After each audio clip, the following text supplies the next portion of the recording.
everybody is in a hurry, not knowing for what. Everybody is running, not knowing where and why. Everybody is collecting money, power, prestige, without ever thinking what you are going to do with all this. Soon the death will knock your doors and everything will be taken away. That which can be taken away by death is worthless. To accumulate something that death cannot destroy. Okay? अर्थात आमे शीघ्र शीघ्र सबू जिनिस हो जाऊ इटा चाहूँ हेला काए थिर लगी काना करा जिवा ई सबू जिनिस के केबे विचार करिचु पैसा हो जाऊ पावर हो जाऊ कौनसी गोटे बड़ पोजिशन के मुई पले जाएसी बड़ मकान बड़ दुकान बहुत सारा धन काहे हवा एक दिन आसबा ही तमर नु जबरदस्ती ई सब जिनिस के छोड़े निया हवा ई सबुर जिनिस रो आवश्यकता केवल शरीर थिबार तक शरीर ही जदि पले गला ताहले मनी पावर प्रेस्टीज काय काम रे आसला डेथ कन्फर्म है जड़े जन्म हेबा कि नहीं इनो डाउट थाई पारे किंतु जे जन्म होइचे से मरबा ही there is no doubt death is permanent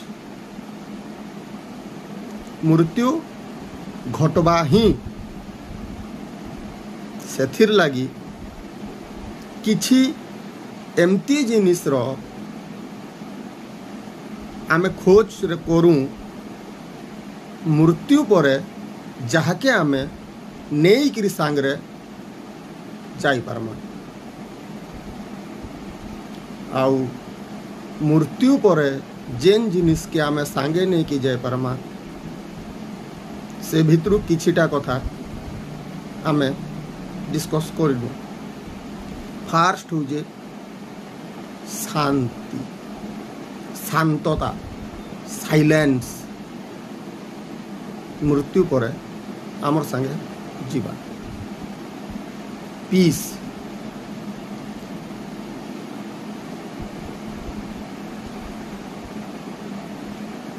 शांत रे तुम्हें जेते उतरीब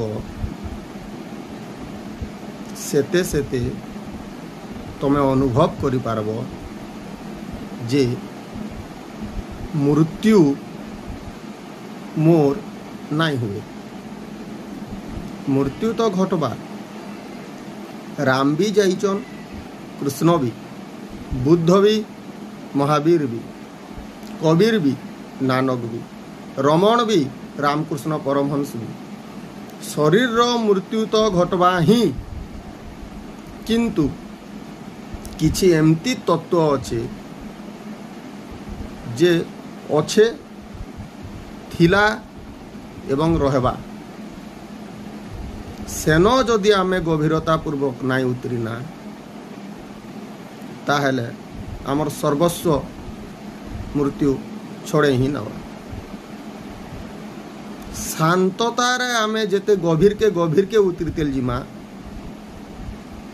आमे अवेयरनेस रे होश रे जेते गभीर उतरीतेल जिमा सेते आमे जानी पारमा जे मृत्यु शरीर रहेसी मृत्यु मन रहेसी आमर मृत्यु नहीं हुए। आमे अमर ही है किंतु एबे आमर बोध नैन एबे आमे नहीं जानी सेथिर लगे आमे भाबुचु जे मृत्यु आमर भी हवा। हाँ किंतु मृत्यु शरीर रो हवा, मृत्यु मन रो हवा। आत्मा कोनोसी जन्म कि कोनोसी मृत्यु नहीं। कृष्ण गीतारे कहिचन न हन्यते हन्यमाने शरीरे, शरीर मरीगले भी आत्मार मृत्यु नहीं हुए। किंतु कृष्ण पहुँचीचन, कृष्ण जानीचन, आमे नहीं पहुँची, आमे नहीं जानी। कृष्ण जेन स्थिति रे अछन से आत्मार अमरता के अनुभव करिचन। आमे जेन स्थिति रे अछु संसार के आमे अनुभव करूचु। आत्मार अमरता एबे आमर अनुभूति नहीं से। किंतु जेते बेले तमे शांत रे उतरिब, खोज रे बाहरिब, होश पूर्वक तमे भितरे अन्वेषण करब, आत्मार अमरता धीरे धीरे तुमको दिखाई पड़वा। ध्यान होउचे आत्मार अमरता के जानबार एकमात्र उपाय। आ ध्यान रो माने ध्यान मूलम गुरु मूर्ति नहीं से कि अगस्तीन कहबा जे जीसस रो ध्यान करो, कि मीरा कृष्णंकर ध्यान करो, रामकृष्ण परमहंस कालीर ध्यान करो। नहीं, शिष्य मान को पचराबो बेले बोलबे गुरुंकर ध्यान करो। ध्यान रो अर्थ कार चेहरा देखबाटा के ध्यान, केन जिनिस के देखबाटा के ध्यान नहीं से। ध्यान माने होचे नथिंगनेस। ध्यान माने होचे मन मरी जीवाटा, तमर विचार शांत ही जीवाटा। ध्यान माने होचे बास किछि नहीं करवाटा, do nothing, doing nothing. Daily 5 minute 10 minute बसी पड़ो, आउ किछि ही नहीं करो, बस शांत बसी पड़ो। मन रे विचार आसबा ही बिल्कुल। तो जेन विचार आउचे से विचार के देखी चलो, अटकाबार चेष्टा नहीं करो विचार के, कि जदि विचार नहीं आसबार आनबार चेष्टा नहीं करो, बस देखी चलो। जहाँ विचार आउचे देखी चलो,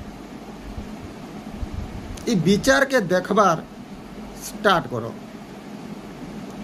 विचार के डेली 10 मिनट 15 मिनट देखी बसलो, धीरे धीरे तुमको अनुभव हेबा जे विचार अलगा आउ मुई अलगा।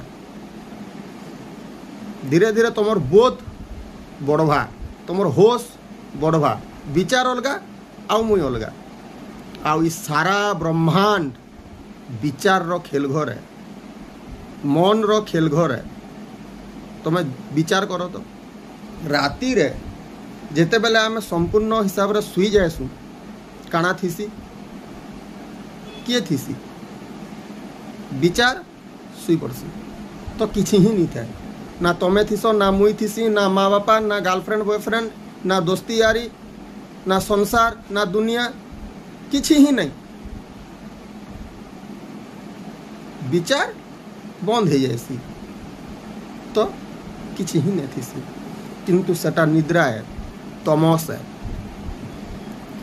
सेम अवस्था जेनटा तमे संपूर्ण निद्रा रे सुई पड़ला परे घटसी, से घटना जाग्रत रे जदि घटीगला ताहले काम बनीगला।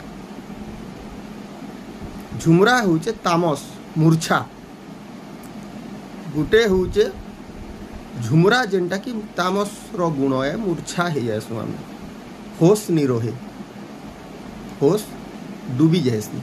किंतु जाग्रत रे जदि से घटना घटला ताहले होश संपूर्णत भाव रे थीसी। ताहाके हेतिर लगी आम पतंजलि महाराज ना देचन समाधि। समाधि माने होचे समाधान।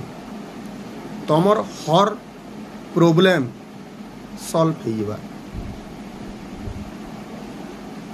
Your every problem will be solved and your every question will dissolved। तमर हर क्वेश्चन से जगह खत्म हो जावा, समाधान हो जावा सब जिनिस।